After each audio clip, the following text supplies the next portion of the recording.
In this video, we'll take you through a complete walkthrough of the EcoFlow app. On the EcoFlow app home screen, you'll find a list of your devices.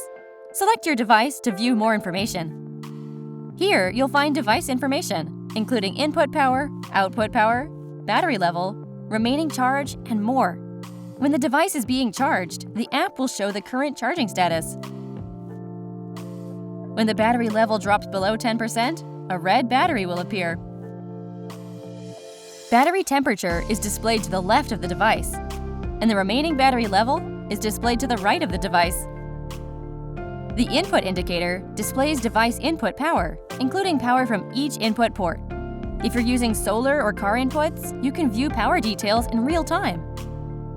The output indicator displays device output power, including power from each port. Here, you can control settings for X-Boost, AC, 12-volt DC, and USB ports. Tap the settings icon in the upper right corner to view app settings. App settings are divided into 3 categories: General, Auto Timeout, and Others.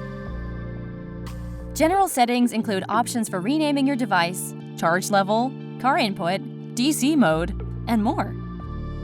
You can adjust the charge level to charge at a slower rate and minimize your unit's fan use. For car input settings, set the max amperage based on your usage and the vehicle's specifications. Auto timeout settings include options for unit timeout, screen timeout, and AC timeout. Set your unit timeout to determine when the unit turns off. This will occur when the AC and DC buttons are off and the unit receives no load.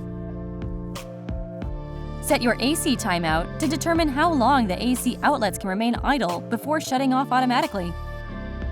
In Other settings, you can find options to upgrade your firmware, access the EcoFlow Help Center, and more. That covers how to use the EcoFlow app for the first time. Head over to the EcoFlow Support YouTube channel for more tutorial videos.